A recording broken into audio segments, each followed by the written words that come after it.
Huh? Gemini. Libra. No. What's her name? 049. Barbara. Not that Barbara. Huh? I'm Pat. Oh, Pat, it's Pat. It's Barbara, right? It's me. No, it's Pat. Oh, it's Pat, not Barbara? Right. Oh, okay. Okay, let's go back and let's get her. Okay.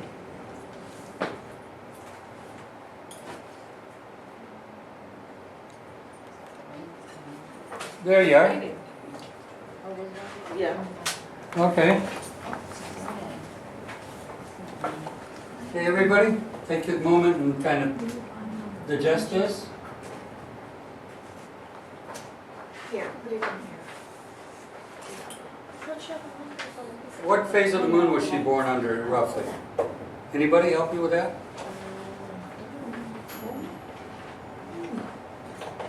I'm sorry, what was the question? What phase of the moon do you think she was born under? Closest phase she was born to? Full moon. Who said full moon? I did. Good for you. Good for you. Well, why is it a full moon? Because they're opposed, Yeah. right? 8 and what? 23. 23. Not- That's an opposition, isn't it? Yep. She was born maybe 12 hours before a full moon. Because the moon is moving, it's going to keep moving till it reaches that opposition. Okay? So in about 15 degrees, right? So it's going to hit exact opposition. So what does a full moon mean to you as an astrologer? It's born outside now. Yeah. And nobody's windows are down, I hope.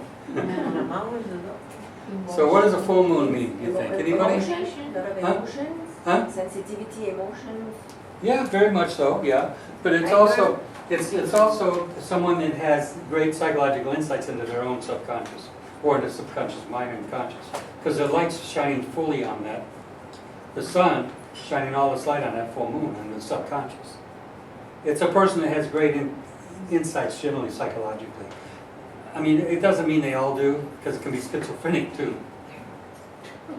You know what I mean? Yeah, good, yeah. She says I could. Sometimes I wish I were. That's so she's beautiful. kind of spiritual. So it's kind of help with the spiritual inclinement of herself. Say that over again, honey. It's almost like a spiritual inclinement of herself, so she knows things. Yeah, yeah. Oh. Yeah, they're very, very powerful. Full moons are, I mean, I was born a little close to full moon as well. It gives a lot of ability to shine light on the subconscious and understand the mechanisms of the mind. And conscious, subconscious, things like that. You've probably been a student of these things most of your life and looked into it and, you know, read about it and studied it. And so it's just a really powerful full moon. It's a sign of enlightenment in its full meaning. If not everybody has enlightenment, some people have the total shaking apart of those energies. And that's called kind of like a schizophrenic thing, because their soul and their spirit are at war all the time. Okay, but if it's integrated, it's a powerful thing. So the rest of you keep on reading. Don't have me do the readings only. I'm going to have to repeat it since I'm on mic and you're not. So speak loud, maybe we can pick you up. And if you see something in here, I'd like to hear your thoughts. The moon squares Saturn and Neptune in a T-square. Good. You all see this? You know? Okay. Okay. So what does that mean? Tell me. Help me out. Isn't that another indication if the Saturn is T-squaring the moon? Again, there will be oppression, like a suppression emotionally with her emotions, or You know, it's interesting. There's generally, whenever I see that energy, there's been conflict through the parents. Okay, Saturn's The father, mother. Moon the mother. There's very often I see divorced parents when I see that aspect. But in your generation, it wasn't as much. Right. You know what I'm saying? They They- stayed for the children. They'd say exactly, you know. But there's also something else here. This is a woman, we say moon in Sagittarius, sagacious Sagittarius. Sagacious what? Woman. Come on, guys. Help me out. The moon in Sag.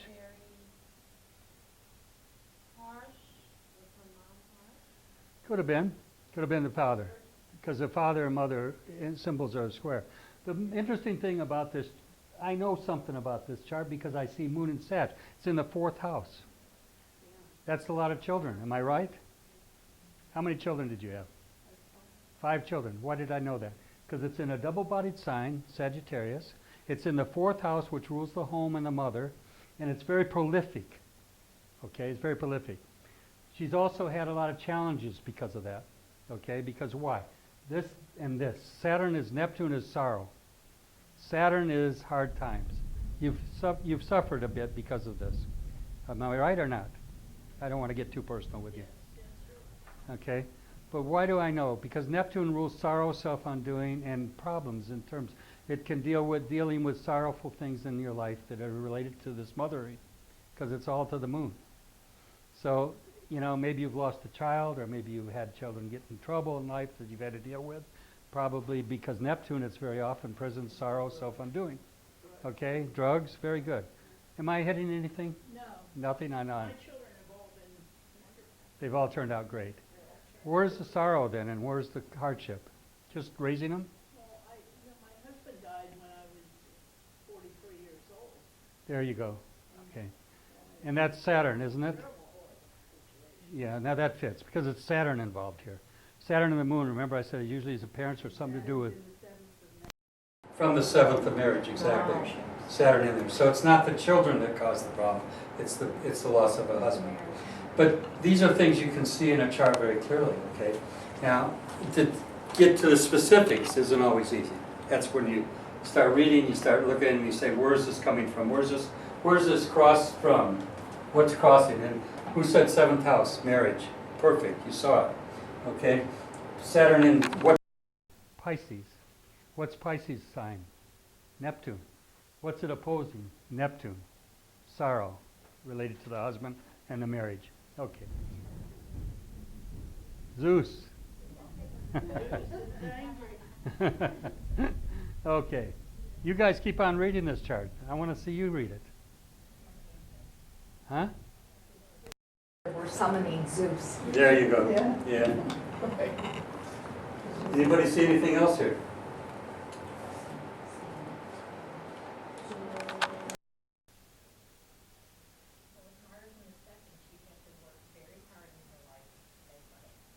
Yeah, and Mars is also in a sign of... Interesting, isn't it? Hurt or pain that came through what? The loss of Libra, the mate, the 7th house ruler. You get a double message in that sense, okay? Interesting too, if you look at this chart, who said detriment? Now that's what I'm looking for, because Mars is in opposite, it rules Aries. You put it in an opposite sign it rules, which is Libra, that means it's very detrimental. It can cause more problems. It makes it a little more potentially hurtful, okay, being there. And, oh, there's so much here. The moon is making a perfect trine to what? Venus. What does that tell you? Help me with this, guys. Huh? Loud, loud, loud. Nurturing, good, good. Loving, nurturing. Beautiful, really. This is in what signs we're talking of, what kind of energy is this? Fire, fire. Right, exactly. There should have been a strong religious energy in you through your life, you know, something on your faith. Did you teach a Bible or something, or did you teach something in that? Ever worked? I'm really a fallen away Catholic. That's what it is. Okay. But I was very influenced by religion my whole life. Yeah, because the fire signs generally are, you know what I mean? And Venus and the moon is the mother, and the Venus is your love of affection for. But the thing with this chart is, whenever you see a cross with Saturn and Neptune and the moon, Neptune rules religion and philosophy, not philosophy, religion, organized religion, Catholic Church. Okay, all of the stuff. Water baptism, Pisces, you see Neptune, all that stuff. And Saturn opposing it means that there's been great emotional struggles about your beliefs. So why? Because Saturn is, I'm guilty. I'm not a good Catholic. So you had to go through a great amount of transformation to break out of that mold. You know what I'm saying? And Saturn makes you guilty, right? You understand that? So the other thing, anytime Saturn afflicts the moon, very often there's a sense, even though you told me your children have all turned out wonderful, right? Generally there's a strong sense of I'm just not the best mother. Even though you were, you would tend to be very hard on yourself. I just can't do enough. I can't be the best mother. And that's because Saturn is always saying I'm not. And so if it's afflicting the moon, what's it saying? It's self-judgment a lot of self-judgment. Yeah. And so, you know, and the other thing, anytime you see a Saturn, I wish you would be doing this, not me. I'm not supposed to be doing this. But anytime you see Saturn and the moon, you see Saturn and the moon afflicted, that can be trouble sleeping. Okay? You don't have any trouble sleeping. It can be, okay? Because there's several things in that. Neptune, which rules sleep, and Moon, which rules the nights as well. And that's amazing. I'm surprised that came back that way because I would usually see that. But Saturn, because Saturn again is your worrying, fretting, and things. All the stuff of Saturn, but you didn't have that. That's amazing. So remember when I said don't always say always. You know, you'll learn in astrology. You think you know it, and you miss it. And I missed that exactly because I would expect that.